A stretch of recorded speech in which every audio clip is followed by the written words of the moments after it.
Salut tout le monde et bienvenue dans Let's Talk Venture, le podcast des voyageurs, backpackers et aventuriers aux folles histoires.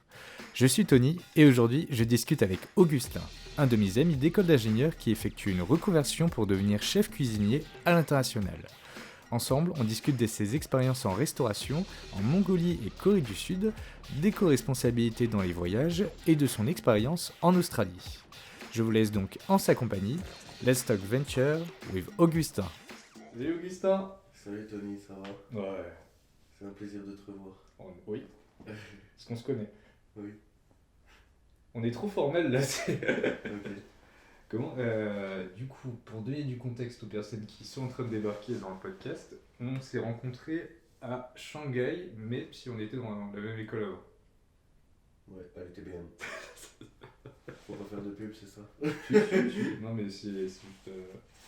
faut, allez, on se met chill, on est bien, on oublie qu'il y a le micro. Est-ce que tu peux te présenter s'il te plaît? Ouais. Je m'appelle Augustin. Je fais des études de cuisinier, je fais un CAP de cuisine. J'ai rencontré Tony à Shanghai quand je faisais une formation d'ingénieur.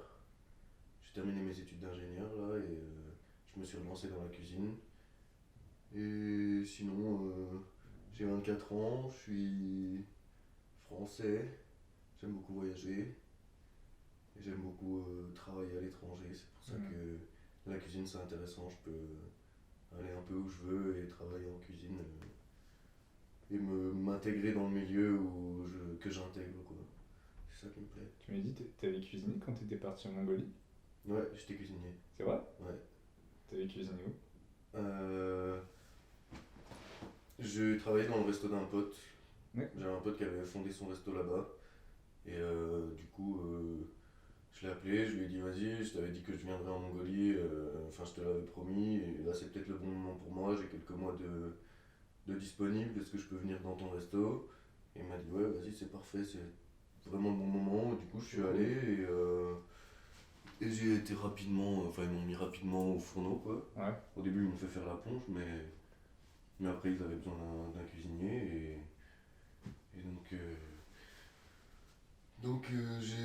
j'ai intégré la cuisine et ouais, ça s'est très très bien passé. J'étais pas cuisiné avant à la base, tu vois. Enfin, j'avais fait quelques petits stages, quelques petits trucs, mais ouais, j'ai beaucoup de reconnaissance pour lui parce que il m'a fait. C'est lui le premier qui m'a donné le poste de cuisinier et C'est vrai alors que j'avais pas de compétences, tu vois. Enfin, j'avais pas de truc, mais il m'a fait confiance et puis il a été satisfait, je pense. Je sais pas, tu parles de ça de manière comme si c'était une manière pro et tout. Non, mais c'était un pote à toi ou c'était juste un mec que t'avais rencontré un peu en lambda? Ouais, c'était un mec que j'avais rencontré en voyageant, mais c'était devenu un très très bon ami à moi. Cool. Enfin, ouais, quand je l'ai rencontré avec son pote, c'était deux Mongols avec qui je travaillais et ouais, c'était des mecs en or et je leur ai promis, enfin, tu vois, je devais être bourré quand j'ai dit ça. J'ai fait, vas-y, je vous promets, les gars, que, que dans les 3 prochaines années, je viens au moins un mois. Ouais. Et là, ça commençait à faire quoi, 1 an et demi et je savais que j'allais commencer mon CAP et que j'allais être occupé pendant un an, à pas pouvoir bouger. Ouais. Et du coup, juste avant de commencer, c'était le bon moment et ça m'a permis de tenir ma promesse. C'est trop cool. Et puis, c'était une expérience de malade, enfin, c'était mon meilleur voyage. C'est vrai? Ouais. C'est quoi qui t'a plu là-dedans? J'ai beaucoup aimé les Mongols. J'ai trouvé que c'était des mecs et des femmes vraiment badass, tu vois. Ils savent ce qu'ils font, il faut pas trop les chercher, tu vois. Ils imposent quand même. Comparé aux Asiatiques d'habitude, tu vois, moi, les Chinois, les Coréens, je trouvais que c'était. Enfin, il y avait quelque chose qui me dérangeait un peu chez eux, tu vois, ce manque d'assurance, de toujours s'excuser et tout. Et en Mongolie, ils ont tous les bons côtés du pays asiatique dans l'accueil, Ouais. dans l'appréciation des gens, dans la bonne, je sais pas, le bon état d'esprit, bonne philosophie, tu vois, ils sont aussi bouddhistes, ils ont un peu cette truc, les signes de la terre, les signes du, du ciel, enfin tout écouter un peu, écouter son corps, écouter la nature et tout, et ça c'est cool. Et à côté de ça, ils ont la, je sais pas, la réflexion un peu occidentale. Ils vont écouter du bon son, ils vont être assez cultivés, tu vois. Ils ont des idées. Ils commencent un peu à parler de conditions de la femme, tu vois. C'est ça. Ils sont, franchement, c'est des gens que j'ai beaucoup aimé et j'avais l'impression que je pouvais leur faire confiance, tu vois. Du style, tu rencontres un mec et tu dis que tu veux faire un voyage, ouais, ouais, bah moi je peux t'aider, je connais des gens, vas-y, on va appeler mon cousin, il peut te louer un cheval, tu vois. Enfin, tu vois, tu veux faire un trek à cheval, le mec que tu rencontres, il va te dire, vas-y, t'inquiète, je t'arrange ça, j'appelle mon pote, j'appelle mon cousin, j'appelle mon oncle, mon oncle il va t'emmener en bateau jusque là-bas, tu vas pouvoir choper le cheval chez mon cousin, machin, tu vois, ça les arrange aussi parce que en tant que touriste, tu vas leur donner de l'argent un peu à leur famille, mais ils vont Ouais. t'accueillir chez eux, ils vont te faire à bouffer, tu vas partager leur repas familial. Et ouais, c'était vraiment très immersif et franchement très enrichissant. Et en plus de ça, ce que j'ai vraiment adoré aussi, c'était les étrangers qui voyageaient là-bas. Ouais. C'était aussi des badass, tu vois, c'était des gens qui savent se débrouiller, qui prennent des décisions difficiles. Par exemple, un mec qui va faire le tour du monde en vélo, il va passer par là, tu vois, ou un ancien scout qui va arriver en Mongolie, qui a un objectif, qui va acheter un cheval, qui va aller jusqu'à son objectif en cheval. Si le cheval il est en galère, il va le soigner ou il va le revendre. Ou, ensuite, il va aussi. Enfin, j'ai rencontré des gens ouais, qui avaient vraiment des énormes convictions et qui étaient des grands voyageurs quoi. Mm. Tu pouvais les laisser dans la forêt et ils savaient faire un feu, ils savaient se faire une cabane, tu vois, c'était vraiment c'était des c'était pas des touristes, tu vois, c'était vraiment des mecs qui savent se débrouiller. Et ce qui est cool aussi en Mongolie, c'est qu'il n'y a pas de c'est qu'il y a un lien terrestre. Du coup, il y a beaucoup de gens qui voyagent sans avion Ouais. et ça c'est un truc que j'ai découvert aussi, c'est tu peux en fait faire le tour du monde sans utiliser l'avion, Ouais. sans utiliser cet outil qui consomme énormément d'énergie. Mm. Et les gens, du coup, ils préféraient venir en stop, en train. Il y a le Transsibérien qui fait, qui fait Moscou, Ulaanbaatar, et qui peut aller jusqu'à Pékin ou jusqu'à je sais plus où, il y a un autre chemin, je sais plus ce que c'est. Mm. Donc voilà, j'ai rencontré beaucoup de gens qui faisaient ça. Je me suis dit que j'allais aussi réduire mes utilisations d'avion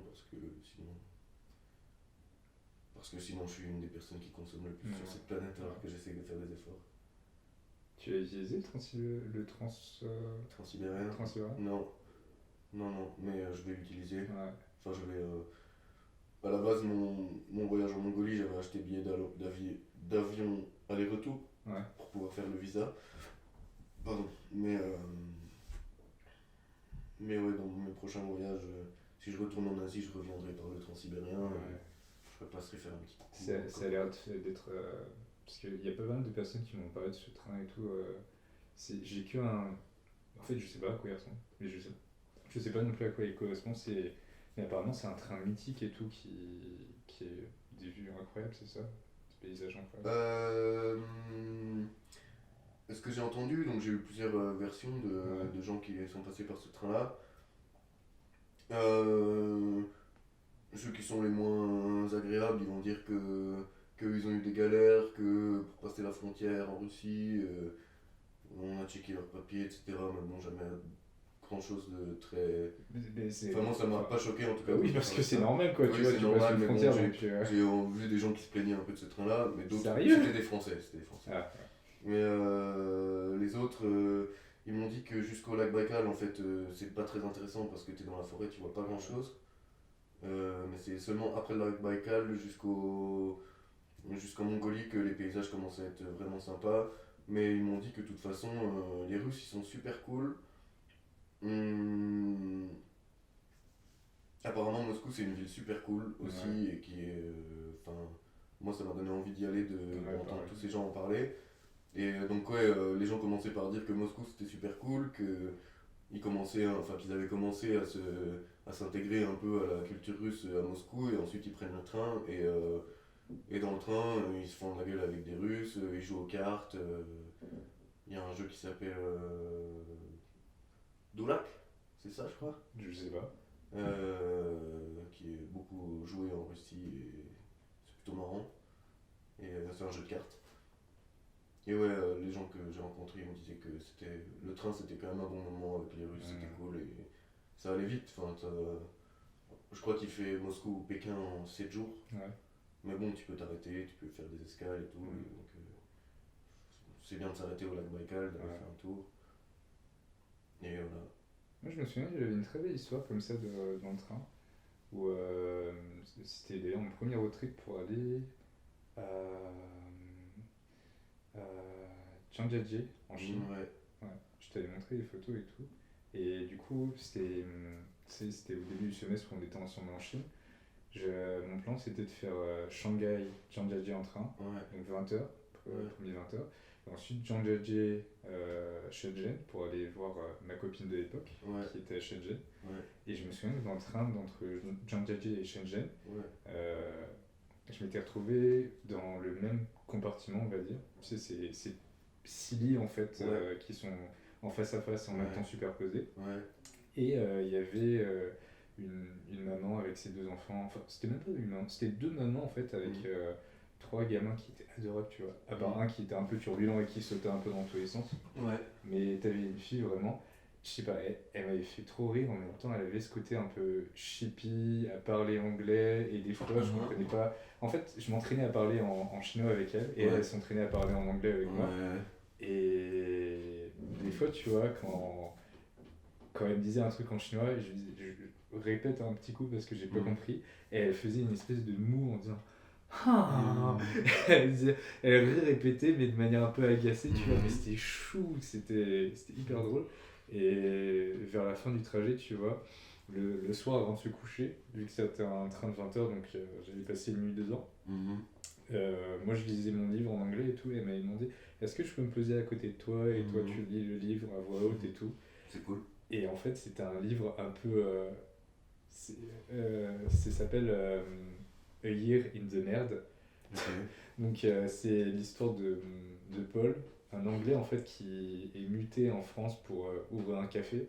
Et en fait du coup c'est un humour très british, tu vois, un peu potache où c'est un mec qui a des plans cul sur Paris, qui raconte sa vie de merde où il n'arrête pas de marcher dans des merdes de chiens et tout.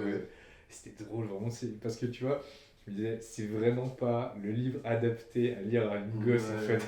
Et vraiment j'étais là à lire ce mec, voilà c'est ça, ce mec qui a des problèmes, qui est en train de coucher avec la fille de son patron et tout. C'est exactement une autre histoire. Je trouvais ça drôle en fait, vraiment c'était une belle expérience en train ça. Ouais. Tu les avais rencontrés où ces 2 mecs, ces 2 Mongols? Je les avais rencontrés en Corée. Quand je travaillais au JO. Ils faisaient partie de l'équipe de serveurs et ouais, j'ai travaillé avec eux, c'est comme ça que je les ai rencontrés. Il avait déjà un restaurant à ce moment-là. D'accord. Mais il avait un fast-food. Et ensuite, avec le temps, du coup, ça fait 2 ans maintenant. Il avait ouvert un autre restaurant qui était. Enfin, il avait revendu son fast-food et il avait ouvert un gros restaurant bien classe à l'asiatique. C'était le haut gratin de la population qui venait, qui te regardait un peu de haut. C'était, moi, j'aimais pas trop ce genre de clientèle. Après, avec ma tête d'Européen, je leur étais aussi utile dans la communication un peu, tu vois. C'était, on a un Européen, un chef français, tu vois, dans notre cuisine. Il me faisait passer pas mal de l'autre côté de la cuisine pour me montrer, ou pour, tu vois, quand il y avait des clients renommés qui c'était leur anniversaire, j'allais leur servir leur gâteau d'anniversaire, des trucs comme ça, tu vois. Enfin, je leur redisais un petit mot en anglais, ils étaient contents, enfin ça allait. Et pendant les grands openings et les trucs comme ça, ils me mettaient un peu devant de la scène, tu vois. Mais ça c'était pendant les JO, c'est ça? Non, ça c'était en Mongolie. Ouais, en Mongolie. Non, pendant les JO, j'étais dans la maison allemande, donc il n'y avait pas de. D'accord. Ils s'en foutaient des coups, ils s'en foutaient que je sois français. Comment tu t'es retrouvé là-bas en fait? Au JO? Ouais. C'était quand on était à Shanghai, c'était en gros la fin de la fin de mon semestre d'études, il se terminait en février, je crois. Ouais. Et du coup, j'avais un semestre de césure après ça. Ouais. J'avais décidé de me lancer dans la cuisine, enfin d'essayer la cuisine pendant ce semestre de césure. Et j'étais tombé sur une offre sur Facebook, tu sais, sur Shanghai French People. Ouais.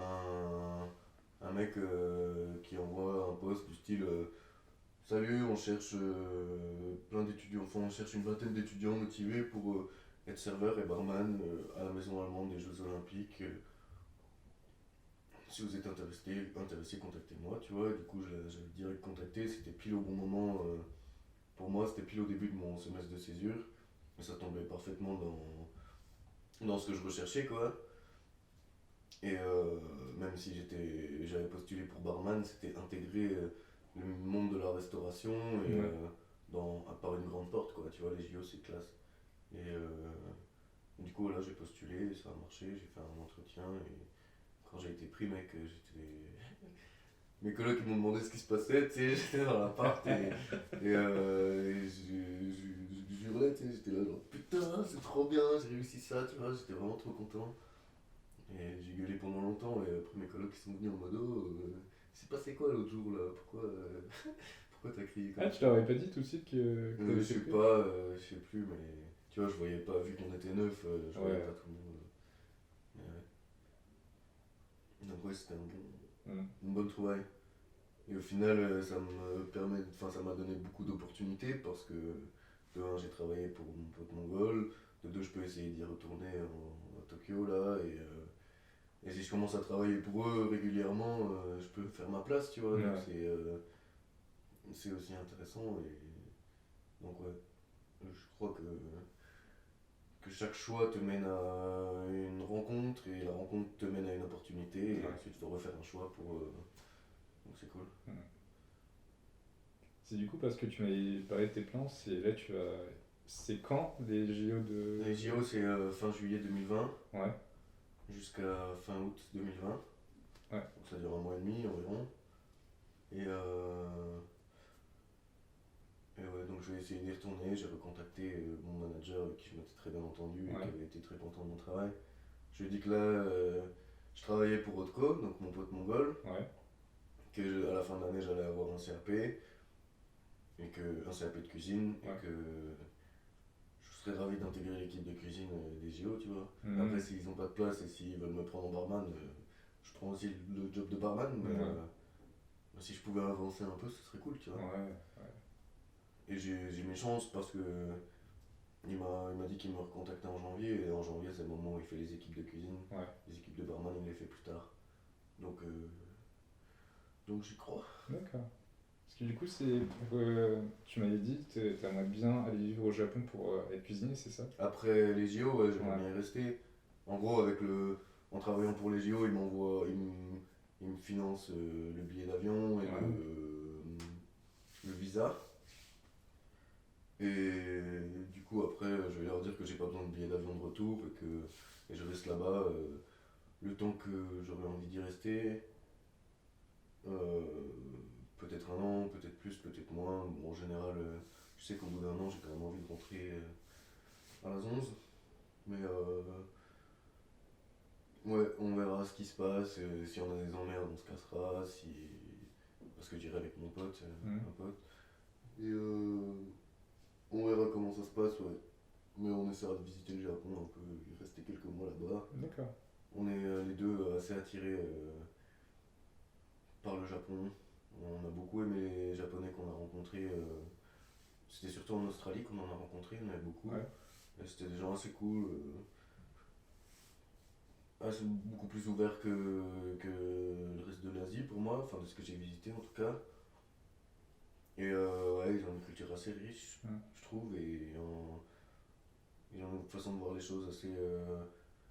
Ils ont le côté asiatique, mais ils sont ouverts, et du coup, c'est un point de vue vraiment différent de ce que nous on a en Europe. Et donc ça peut être aussi très intéressant. Et dans la cuisine, je pense qu'il y a beaucoup de choses originales à découvrir. Et ouais, je pense que c'est une grande qualité pour un chef cuisinier d'avoir vu le Japon. Ouais. Mais je rebondis ce que tu avais dit sur les gens qui sont fermés d'esprit seulement en Asie. Je pense en fait, parce que j'ai remarqué ça, je pense que c'est les gens en fait qui sont jamais sortis de leur pays qui sont fermés d'esprit. Ouais. Je pense qu'on voit ça en France, notamment avec. Putain, je suis en train de. Comment on dit, d'anticiper mon repas de Noël, tu vois, où il y aura les oncles racistes, tu vois. Des bons repas de famille avec ce tonton raciste et tout. On connaît tout ça. Ouais. Et j'ai remarqué ça, tu sais.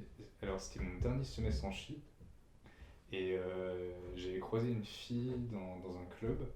On s'était un peu chauffé et tout. Et en la revoyant plus tard, et en lui proposant un date, je m'étais rendu compte que vraiment tu sens cette différence entre les personnes qui sont parties voyager à l'extérieur de la Chine et les gens qui sont jamais sortis de la Chine.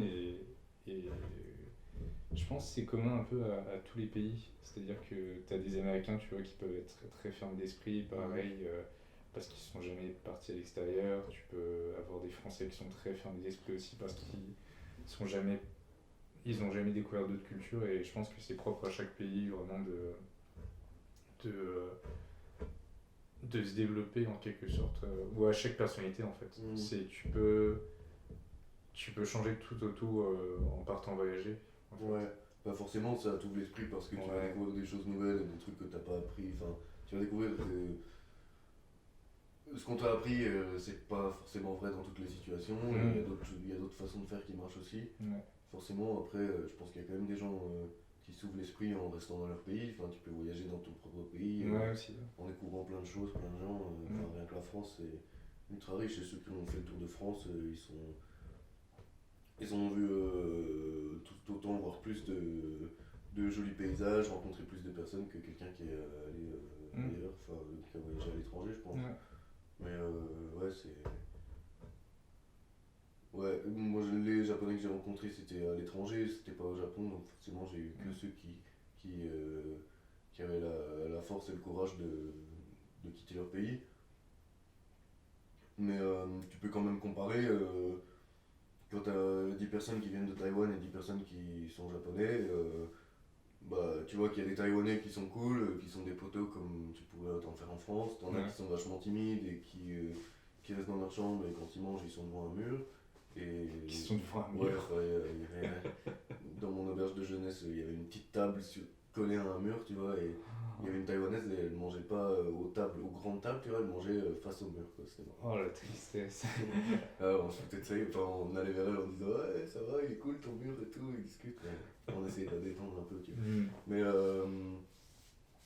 Mais ouais, les Japonais, bah, j'ai trouvé que dans la proportion de Japonais que je rencontrais, il y avait beaucoup de gens super cool, tu vois. Et on a été invité un coup à une soirée avec que des Japonais et des Coréens. Donc les Coréens ils étaient tous un peu restés dans la cuisine. Et les Japonais, tu sais, nous, on était avec mon pote, on avait acheté une bouteille comme d'habitude, tu vois. En Australie, les bouteilles sont chères, genre tu payes 50 balles, enfin, ouais, entre 35 et 50 balles ta bouteille. Et on se disait, bah, qu'est-ce qu'on fait? Est-ce qu'on la sort ou pas? Enfin, on va être les seuls à avoir amené de l'alcool, tu vois. On arrive au truc, ouais, il y a de l'alcool plein à la table, tout le monde était en train de se teaser, on était là, wow, ils sont trop chauds, on fait plus genre, vas-y, on amène direct la bouteille, on va se faire plaisir. Et ouais, c'était une très bonne soirée. Et hier soir, j'ai parlé avec une fille qui était allée au Japon, je lui ai demandé ce qu'elle en avait pensé, et elle m'a dit un truc que j'étais entièrement d'accord avec elle. Quand tu parles à des Japonais, c'est souvent qu'ils sont entièrement en écoute, et ils vont te regarder avec des grands yeux, et ils vont être, je sais pas, ébahis par ce que tu leur racontes, et c'est assez agréable du coup de converser avec eux, tu vois. Enfin, j'ai le souvenir de 3-4 personnes qui me regardaient avec des yeux tout écarquillés quand je leur parlais, et c'est cool. Après, ils ont un peu un manque de confiance en eux, mais je pense que à nous d'apprendre ce qu'ils ont à nous apprendre, mais ça va être de façon différente, tu vois, que par la parole ou par le...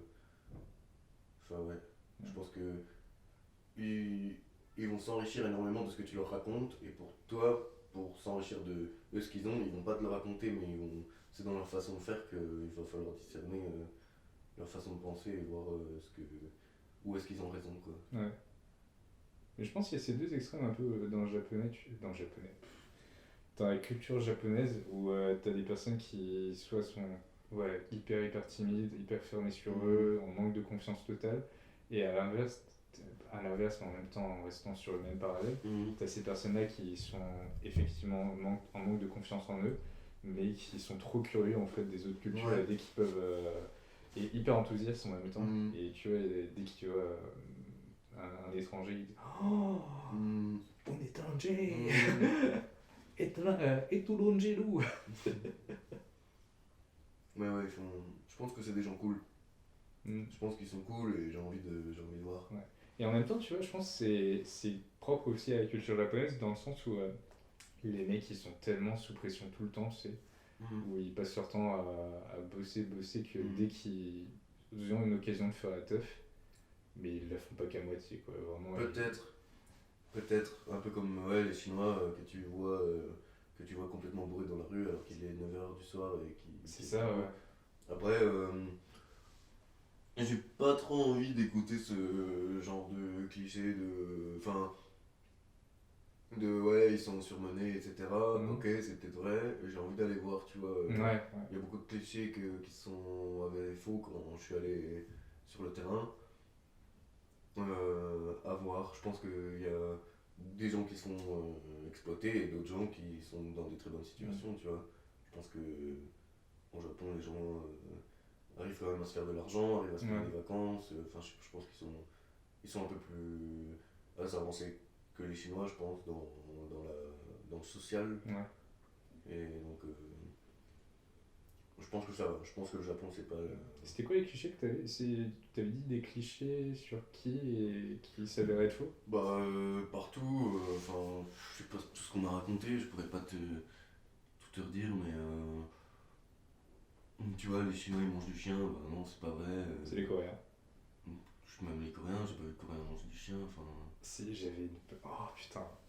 Ah ouais, c'est en français donc elle écoutera pas. J'avais une de mes meilleures potes en Chine qui en fait est originaire de Corée. Ouais. Et en fait, elle m'avait raconté que. Enfin, elle m'a pas raconté à moi, elle m'avait raconté à son copain de l'époque qui était mon ancien coloc en Chine que quand elle était petite, elle avait un gros chien, tu vois, qu'elle adorait et tout, elle était totalement gaga, elle est d'ailleurs totalement gaga des chiens encore. Et en fait, il y a eu un jour où elle était sortie dehors et tout, elle était revenue chez elle, il y avait ses grands-parents. Ouais. Et ils étaient partis manger et tout. Ils avaient cuisiné le chien. Ils avaient cuisiné le putain de chien, tu vois, et ils lui avaient servi à ma pote. Ouais. Bah, ouais. Ça m'étonne pas, mais je veux dire, c'est pas. Je sais pas, peut-être que le chien il était malade ou il allait mourir, ils l'ont buté pour le bouffer. Je sais pas. Après, ouais, c'est possible que les Chinois ils aient mangé du chien, mais c'est. Enfin, je veux dire, c'est pas un truc commun, et pourtant, dès que tu dis à quelqu'un que tu vas aller en Chine, ils vont dire ah, tu vas manger du chien, tu vas manger du chat. Non, bah, les gars, c'est pas. La Chine, c'est pas ce que vous voyez à la télé quand on montre la Chine, quoi. Enfin, donc, ouais, c'est en ça que je dis que pour moi, les clichés, ils sont pas toujours très utiles, enfin, ils sont pas utiles, quoi. Mais c'est pas vrai, et puis on a toujours une vision différente des choses quand on n'y est pas, parce qu'on voit les médias, parce qu'on entend parler de trucs, mais au final c'est pas du tout suffisant pour se faire une image correcte de ce que c'est réellement. T'avais dit que t'étais parti en Australie avant, c'est ça? Ouais, après la Corée je suis allé en Australie. C'était comment? C'était balèze.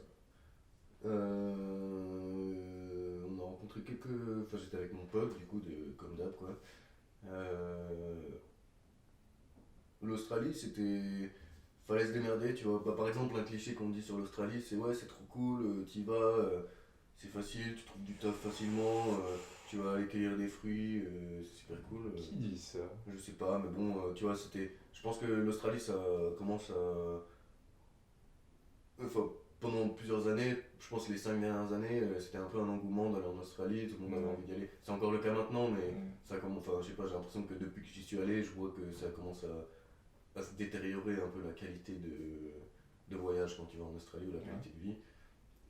En gros, il y a plein de gens qui vont en Australie pour peut-être apprendre l'anglais, pour découvrir le pays, faire des treks en 4x4 ou en camion, et puis aller cueillir des fruits, quoi. Et du coup, c'est devenu un business. Ah ouais. Et pour eux, c'est intéressant parce qu'ils ont besoin de main-d'œuvre dans les exploitations agricoles. Et, et du coup, ils facilitent le visa Working Holiday. Si tu veux revenir, ils vont t'obliger à. Enfin, en gros, si tu veux faire une deuxième année de visa, il faut que tu fasses il faut que tu fasses 80 jours de ferme ou de travail agricole ou d'autres travail, c'est possible, mais les gens ont plus ça en tête, faire de la ferme. 80 jours de ferme en un an, et ensuite tu peux refaire un nouveau visa. Donc en gros, D'accord. ça oblige les gens qui viennent voyager à travailler en ferme. Donc tout le monde sait que ces gens-là, ils cherchent à travailler 80 jours de ferme, donc ils vont les. En gros, t'arrives, tu vas dans une auberge de jeunesse, dans la campagne en gros, tu vois, parce que l'auberge de jeunesse, elle te dit qu'elle peut te trouver un job. Donc tu vas là-bas et l'auberge de jeunesse est en contact avec plusieurs fermes. Elle va te dire, ok, tu vas aller dans cette ferme-là, tu vas aller cueillir des fraises. Ah, tu choisis même pas? Et si tu. Bah non, en général, tu choisis. Enfin, ils ont pas 50 postes non plus, tu vois. Enfin, Ouais, c'est pas facile de trouver un taf, tu vois. ouais. Contrairement à ce qu'on dit. Donc tu vas dans l'auberge de jeunesse et t'as un mec qui est en contact avec la ferme d'à côté, donc il va te pistonner, mais ils vont te dire, bah tu commences jeudi. Mais on est lundi. Donc en gros, tu prends déjà 4 jours. Tu payes déjà 4 jours de location de l'auberge Hmm. sans travailler, quoi. Ouais. Bon, c'est pas grave, ça te permet de découvrir un peu l'environnement, etc. Ils t'envoient dans la ferme et il va y avoir des jours de pluie, tu vois. Du coup, tu vas pas travailler, donc tu vas rester des jours supplémentaires dans l'auberge et tu vas pas rester 80 jours, tu vas rester beaucoup plus longtemps parce que tu travailles pas. 80 jours, c'est énorme, tu vois. Ou Ouais. je sais plus si c'est 80, ouais, si c'est ça. En gros, c'est 3 mois, quoi. Ouais. Et 3 mois, mais qui vont s'étendre sur 5 mois parce que il y a des jours de pause, parce que voilà, tu fais pas forcément toutes les Ah oui, heures. vraiment, tu dois faire 80. 80 jours travaillés, quoi, tu vois. Ah Donc, la du coup, c'est vache. beaucoup en fait. Ouais. Sur un an, ça veut dire que tu as 6 mois en gros qui est pris pour ça. Ouais. Et si tu te casses d'un endroit pour aller dans un autre, tu vois, au final, 6 mois c'est énorme. Enfin, tu vas dans un pays en disant 80 jours, ça va, c'est 3 mois. En fait, 6 mois, quoi. Après, libre à toi de choisir de rester en Australie ou pas, tu Ouais. vois.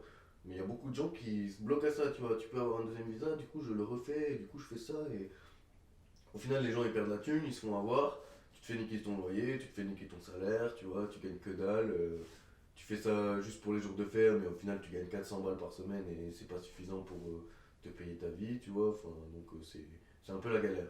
Tu vends très mal l'Australie, hein. Alors là, je le vends très mal, là je vends le côté de ceux qui n'y arrivent pas, quoi. Ouais. Du groupe de 10 Français qui sont venus là, qui parlent pas anglais au bout de 6 mois et Ouais.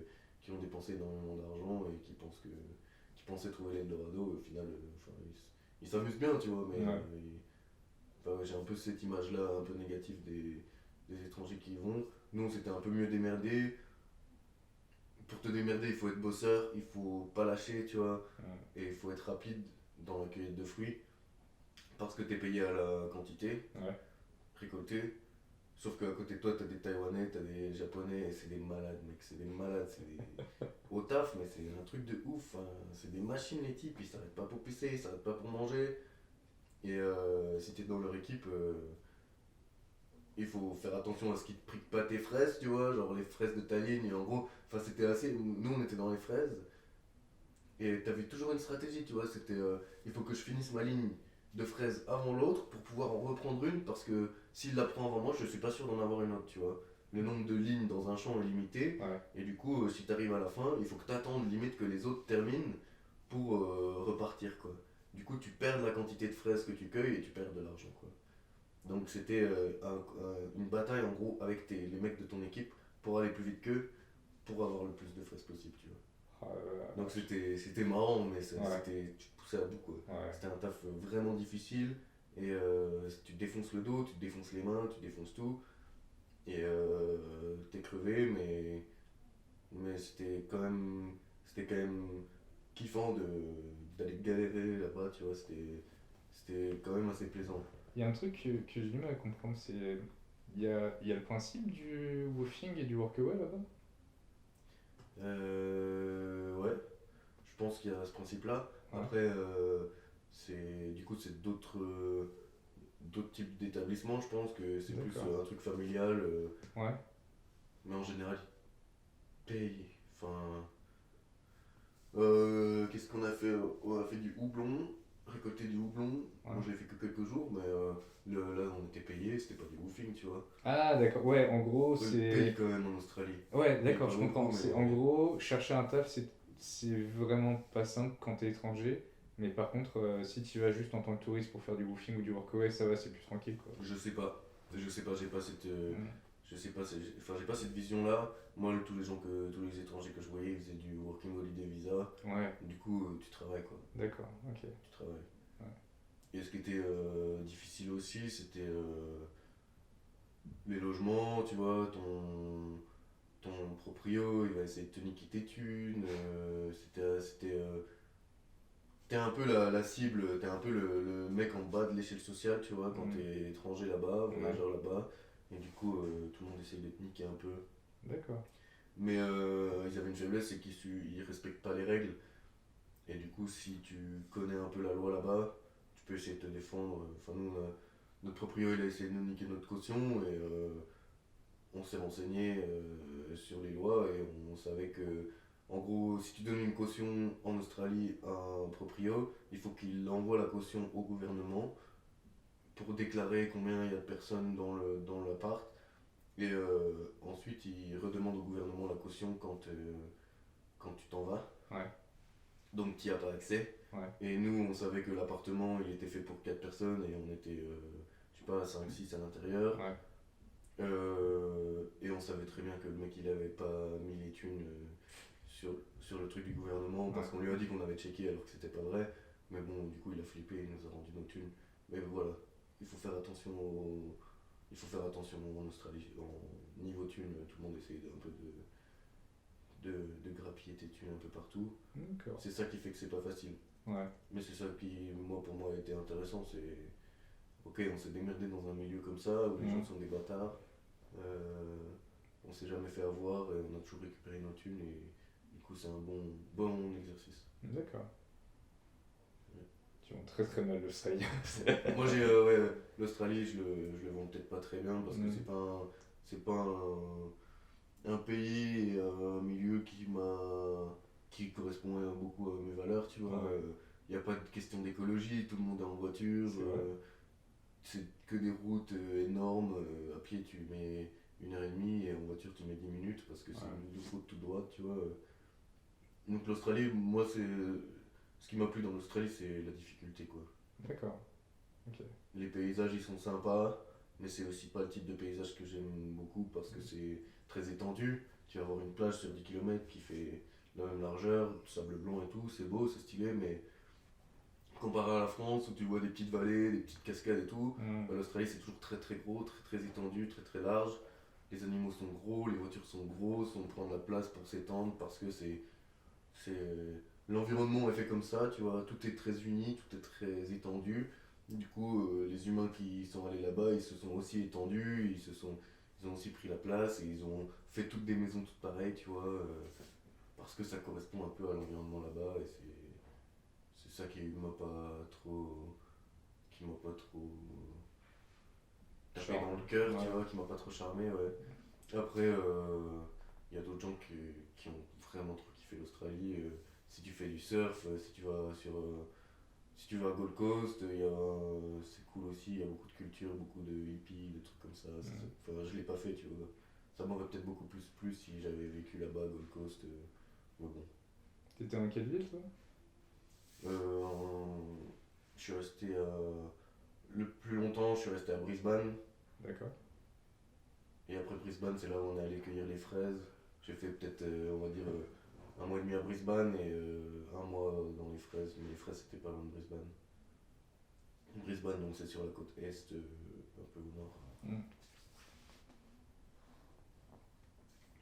Et à la base, j'étais allé en Australie pour travailler en restauration. Ouais. Donc j'avais trouvé un restaurant à Brisbane où je faisais la plonge et j'étais commis de temps en temps. Et c'était cool, mais je travaillais pas tous les jours. Et du coup, j'avais pas un salaire de ouf. Ouais. Et du coup, ça me permettait pas de de rembourser mon voyage en gros. Ouais. Donc c'est à ce moment-là qu'on a décidé de partir dans une ferme parce que on pensait qu'on pouvait se faire 1000 $ par semaine en ferme. Et au final, c'était pas du tout le cas. Fallait sortir les doigts du cul pour arriver à 700 $. Il y en avait qui gagnaient 400 $, tu vois, dans notre ferme. Mm. Mais nous, on était bons, on était dans la bonne équipe, on avait les bons champs. Donc on avait de la chance. Ouais. Et on était avec les Taïwanais qui allaient comme des ouf. Mais ça nous motivait et c'est grâce à ça qu'on arrivait à faire de l'argent. Mm. Sinon, si ça commence à te saouler, si tu te dis vas-y, je suis là juste pour les jours, et ben il y a beaucoup de gens qui vont te payer seulement 300 balles ta récolte parce qu'ils vont faire venir, en gros, eux ils s'en foutent, ils payent à la quantité de fraises récoltées ou à la quantité de fruits. Donc, du coup, que tu sois 50 ou 20, eux ça leur est égal. Et si plus t'es de personnes et plus ça va vite. D'accord. Du coup, en 3 heures, si t'as 50 personnes, elles vont te récolter ta récolte de la journée. Et si t'es 20, eh ben, ils vont mettre toute la journée. Alors que c'est le même prix pour les paysans. C'est aussi pour ça que tu te fais avoir parce que du coup tu gagnes 200 balles alors que si t'étais 20, eh ben, tu gagnerais le triple quoi. Ouais. D'accord. L'Australie c'est bien, les gens qui veulent y aller, je les invite à y aller. Mais voilà, il faut savoir que c'est pas facile, qu'il faut y aller pour travailler et ça peut coûter de l'argent quoi. Tu dirais que ça coûte combien pour vivre là-bas par mois? Déjà le salaire il est par semaine et du coup tu gères par semaine ton Ouais. argent, ce qui est mieux je pense. Et un loyer tu vas le payer, si t'es en ville et en coloc tu vas payer peut-être 250 $ maximum Ouais. Par semaine? par semaine. Ouais. Donc ça fait beaucoup à la fin du mois tu Ouais, vois. ouais. Mais notre auberge de jeunesse on payait 120 balles par semaine je crois. Ouais.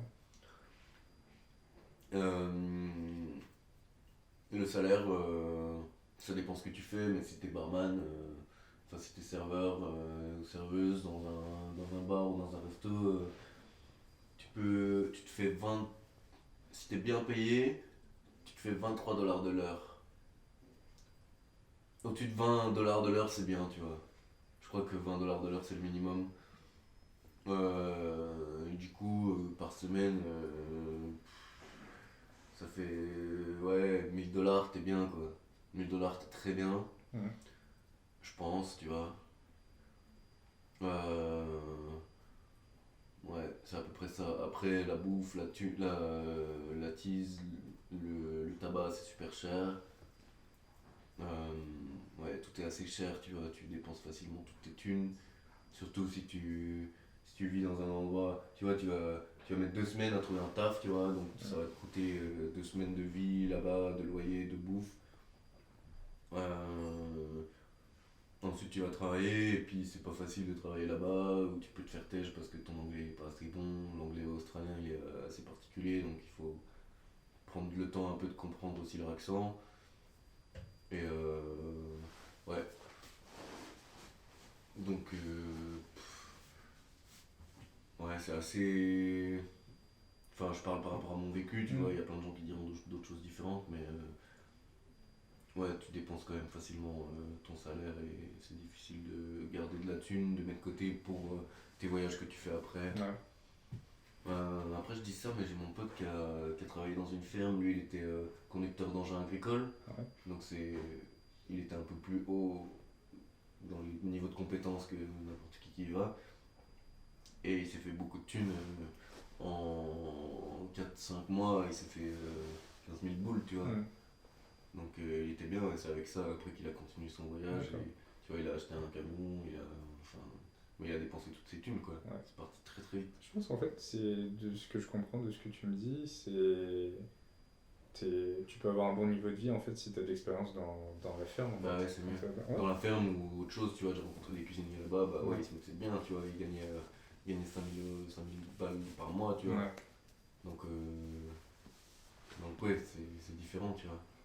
Tu peux très vite gagner énormément d'argent, Ouais. mais si tu travailles dans ton milieu de compétences, quoi. Ouais.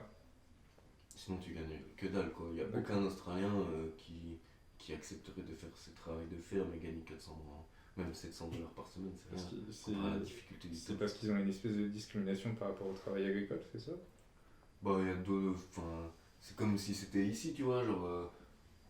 Un travail que les Français. Enfin, non, c'est pas trop le cas en France. Bah, encore si, c'est vrai. C'est.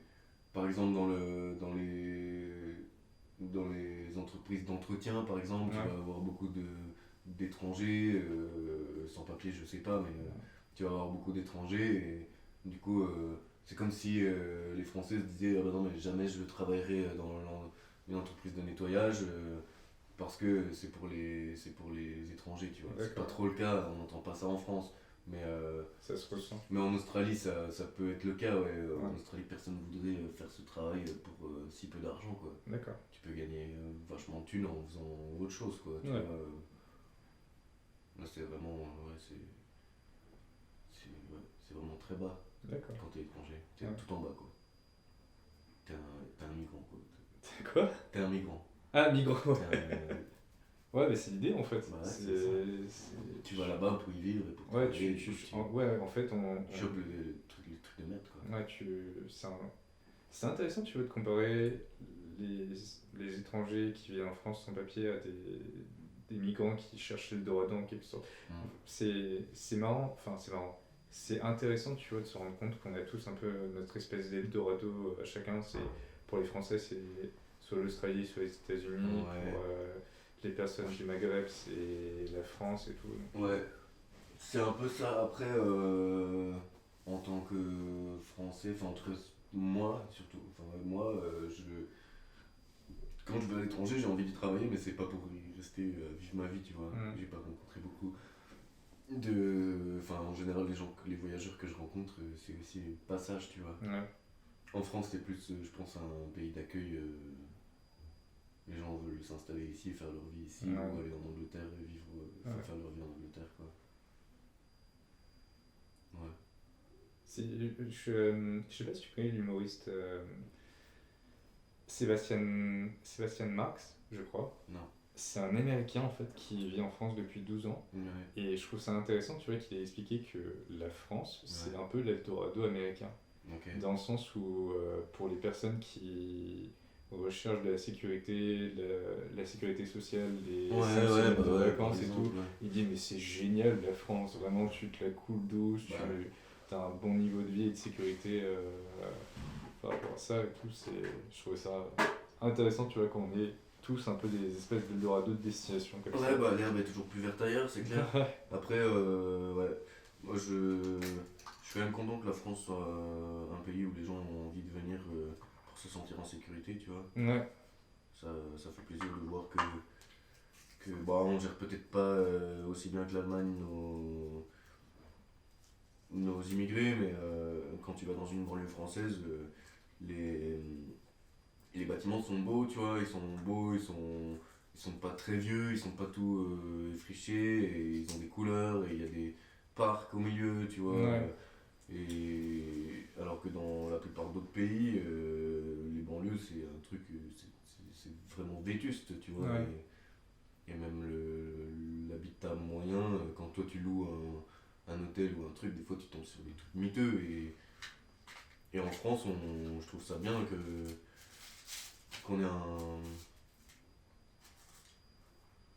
qu'on ait un bon système social qui permette à la famille de basse classe sociale à avoir un logement décent, avoir de l'eau, de l'électricité, tu vois, ça fait plaisir et c'est pour ça que les gens viennent ici, je pense, c'est parce Ouais. qu'ils savent que en venant ici, eh ben, ils vont galérer, mais ils vont trouver des aides ou ils vont réussir à être intégrés pour s'installer et pour créer une vie de famille. Après, ça prend peut-être une génération, je sais pas, mais ouais, c'est quand même cool. Ouais. La France, ça fait que pour moi, c'est le plus beau pays où je suis jamais allé. Hein. Enfin, c'est le pays que je préfère dans tous ceux que j'ai visités, quoi. D'accord.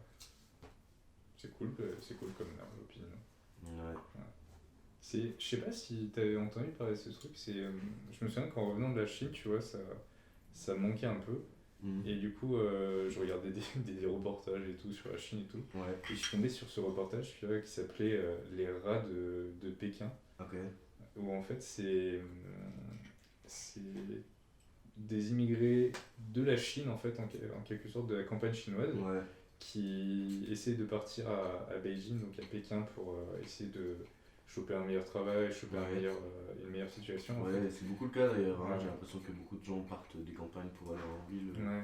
monter leur truc et repartir après à la campagne. Ouais. Monter leur resto, rester quelques années, faire du chiffre et ensuite retourner à la campagne avec l'argent qu'ils ont fait. Ouais. C'est pour ça que ça tournait pas mal. Bah, typiquement, tu vois, je me souviens, je sais pas si on t'avait raconté ça, à Shanghai, par exemple, t'as plein de trucs comme ça, c'est en, en 1 an et demi, tu vois, à Shanghai, je me souviens que la rue, tu vois, qui était juste à l'entrée de notre campus, Ouais. t'as tellement de restos, enfin, la rue, elle a changé 3 fois Ouais. C'était en pas un toi an qui et demi, m'avais tu dit vois. ça? Je crois que c'était toi qui m'avais Ouais, parlé de ça. ouais, c'était fou, tu vois, de voir toutes les boutiques à chaque semestre changeaient. qui changeaient et tout. Ouais. Et en fait, apparemment, c'est un truc très culturel là-bas, c'est-à-dire que t'as des gens qui viennent des campagnes, Ouais. qui s'installent à Shanghai pour faire leur business pendant 6 mois, un an, ou voire plus, tu vois. Ils viennent vendre Qui- leurs galettes. Là. Voilà, qui taffent comme des fous pendant un an, Mhm. et après qui retournent dans leur campagne et tout. Ah ouais, c'est normal. C'est parce que c'est Et, normal de et tu vois, en fait, si je reviens sur ce que je disais, le reportage que j'avais vu par rapport au Ouais. rat de Pékin, Ouais.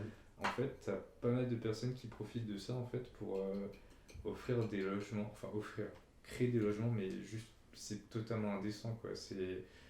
Ils prennent Ah ouais. des caves, des sous-sols en bas des immeubles en fait, Ouais. et ils en font plein d'appart et tout, enfin des pièces tu vois où t'as pas de fenêtre, t'as pas d'aération et tout, pour un prix dérisoire, je suis d'accord, mais c'est chaud quoi quand même. Ouais, c'est. Il y a beaucoup de reportages sur ça, sur les conditions de logement en Asie, Tokyo, enfin. Non, Taïwan, je crois pas mal Taïwan, j'ai vu des trucs sur ça. Ah ouais?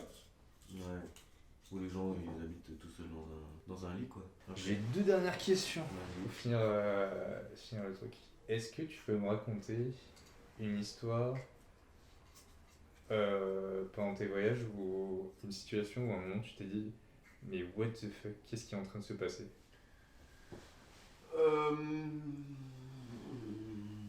Que te dire? En général, je suis pas trop étonné des situations qui arrivent. Ouais. Il y a une histoire. C'était en Australie quand on était dans l'auberge de jeunesse pendant qu'on travaillait pour les fraises là. Ouais. Il y avait des règles dans l'auberge de jeunesse qu'on avait acceptées quand on était arrivé. C'était pas d'inviter après 20h, tu vois. D'accord. T'as pas le droit d'inviter plus d'une personne. Enfin, je sais pas, il y a des règles style pas plus de 3 invitations par semaine, tu vois, des trucs comme ça. Bon, c'était un D'accord. peu chelou, on savait pas trop pourquoi ils nous demandaient ça. Au final, mon pote il avait ramené sa nana. Ouais. Il l'avait fait dormir dans son pieu, il l'avait un peu caché. Enfin bref, il y avait un gardien qui était un peu bizarre, qui était alcoolique et qui pétait un peu des câbles et qui croyait qu'on était un peu ses potes, tu vois. Et donc D'accord. il sympathisait, mais de temps en temps il nous cassait les couilles. Et il avait viré la nana de mon pote à 2 reprises, de façon assez agressive et en gueulant, tu vois, partout. Enfin, c'était le beauf australien. Il avait pas fait l'armée, mais bon, c'était un type, voilà, je sais pas, il avait une cinquantaine d'années, il était défoncé, enfin, il était vraiment arraché et il avait ses grands gestes et ses grandes insultes qu'il balançait un peu tout le temps, tu vois. Et donc il avait viré la nana 2 fois de suite et ensuite le jour où mon pote il fait dormir sa nana dans son pieu, on prend notre petit déj le matin à 5h pour aller cueillir les fraises, tu vois, et là Paul, du coup le gardien débarque et voit la nana et du coup il pète un câble, tu vois, mais il a pas eu de preuve comme quoi elle avait dormi là, tu vois, il a juste dit qu'il l'avait ramené pour le petit déj quoi, donc c'était pas aux horaires convenus, mais bon. Et donc il a pété un câble, le vieux, et il a dit qu'il allait aller voir les managers et qu'il allait défoncer mon pote et qu'il allait se faire virer, etc. Le soir même, donc il est allé voir les managers, on l'entendait gueuler dans tout le truc, tu vois, genre ouais, ce petit con, il a ramené sa meuf, cette salope, tu vois, genre vraiment, il insultait tout le monde et il était très grossier et très désagréable. Donc mon pote, il est allé voir, il a dit voilà, si on parle de moi autant que j'y aille, il a essayé de régler le problème, mais il pouvait pas parler parce que le vieux Paul, il arrêtait pas de le clasher, de lui couper la parole et tout, et il lui mettait la pression, tu vois. Enfin, il l'engueulait vraiment, et donc il était pas du tout à l'aise, mon pote. Et vu qu'on était dans la même merde et qu'on est dans un pays de bâtards, bah vas-y, j'ai dit vas-y, je vais aller l'aider, tu vois. Donc on s'est mis les deux et avec le temps, on avait réussi à retourner la situation. Euh, le pôle il commençait à tous nous insulter et j'ai regardé les managers, je leur ai dit ok, je suis d'accord que mon pote il a pas ramené son invité à des heures autorisées, mais en tout cas à chaque fois Paul il a été agressif, vous voyez comment il est agressif maintenant, j'ai pas parlé de son état mais il était bourré et je leur ai dit voilà, vous voyez nous on vit avec lui et vous nous parlez de sécurité en ne pas invitant de gens à des horaires extra. Mais là, je me sens plus en sécurité avec la petite amie de mon pote qu'avec Paul qui est là et qui est agressif et qui est là tous les soirs, tu vois. Et on est tout seul et mon pote il en a rajouté une couche, tu vois. Il a dit voilà, là il est avec. Vous voyez, là vous êtes là, il est comme ça. Imaginez quand vous n'êtes pas là. Enfin bref, on a fait passer le vieux pour un mec dangereux, tu vois. Parce que, enfin pour nous, il l'avait mérité, tu vois. Enfin bref, il n'avait pas à nous insulter, tu vois.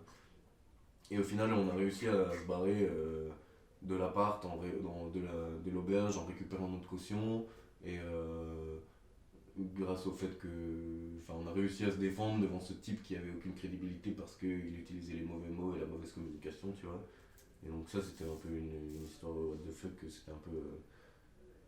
C'est un peu ce qui. Voilà, l'Australie, j'ai eu un bon souvenir avec ça, tu vois. Avec ce type, c'était. Enfin, ça se résume un peu par là, tu vois, genre, ok, nous on n'est pas forcément en règle, mais eux ils le sont encore moins, et du coup on peut réussir à s'en sortir comme ça, quoi. Ok. Mais sinon, truc drôle, quoi, Non, mais j'aime bien cette histoire. ça, C'est à la fois honnête et en même temps spontané. ouais. Ça marche. Tu veux rajouter un dernier truc pour finir l'interview? Bah, si il y a des gens qui écoutent et qui ont d'autres questions, je suis ravi d'y répondre et de donner mon avis. Ce que j'ai dit, c'est beaucoup vis-à-vis de moi, ce que j'ai vécu. Tous les gens qui sont allés dans les pays que j'ai fait, ils vont pas du tout raconter les mêmes choses et tout le monde a une expérience différente. Ouais. Ouais. Et il y a des voyages que j'ai fait où je vais en parler beaucoup. Par exemple, la Mongolie, je vais en parler beaucoup mieux que l'Australie parce Ouais. que la Mongolie, j'ai l'impression que ça m'a apporté beaucoup plus. J'étais dans un état d'esprit beaucoup plus positif que quand j'étais en Australie. Je pense qu'il y a des pays qui vont me correspondre plus que d'autres. Il y a des moments différents, tu vois. Si j'allais en Chine maintenant, peut-être que je kifferais beaucoup plus que quand j'y étais, ou en Ouais. Australie, ou je sais pas, tu vois. Suivant l'état d'esprit, et suivant ce qu'on a envie de mettre en place dans sa vie, il faut bien choisir le pays où on va, je pense. Et plus t'es jeune et plus tu peux y aller en random, et plus tu commences à avoir de l'expérience et plus c'est intéressant, je pense, de sélectionner les pays où tu penses que tu vas t'épanouir plus. Par exemple, pour moi, j'ai toujours essayé de me challenger un peu et d'aller, tu vois, à Shanghai, c'est pas l'environnement qui me convient le mieux, je suis plus nature, je suis plus, vas-y, on va manger bio et on va aller faire une balade en forêt le week-end. Du coup, c'était pas forcément facile ce genre de milieu-là pour moi. Mais ce que je retiens, c'est ok, c'était difficile, j'ai appris ça, j'ai appris ça. Je pense que j'apprendrai plus maintenant dans les pays qui me correspondent parce que j'apprendrai dans les domaines qui m'intéressent et du coup, c'est beaucoup plus productif que d'apprendre un truc qui te plaît pas, quoi. Donc, ouais, bien choisir le style de pays. Maintenant, je pense que j'irai plus m'orienter vers des pays euh, nordiques comme la Norvège, Suède, tu vois, les trucs comme ça, l'Allemagne, Danemark. Je vais aller faire un tour dans d'autres endroits du monde, mais je pense que c'est là où je m'épanouirai le plus. Et ouais, c'est ça le conseil que j'aurais envie de donner aux futurs voyageurs. Bien choisir son pays en fonction de ce qu'on a envie de faire et de sa personnalité. Mais découvrir c'est cool de toute façon, donc ne jamais hésiter à voyager, il faut toujours y aller. Ça apporte toujours. Merci beaucoup, Augustin. Avec plaisir. Allez, à plus. Un grand merci à Augustin d'avoir accepté de me laisser enregistrer cet épisode. Merci à vous d'avoir écouté cet épisode jusqu'au bout. Vous pouvez retrouver d'autres épisodes de Let's Talk Venture sur YouTube, Apple Podcasts, Spotify, PodCloud, les archives d'internet et vos applis de podcast dédiés. Et si vous avez aimé cet épisode, n'hésitez pas à y mettre 5 étoiles sur iTunes, de vous abonner sur Spotify, de me laisser un pouce bleu sur YouTube et surtout de partager le podcast et d'en parler autour de vous. On se retrouve très vite pour de nouvelles aventures.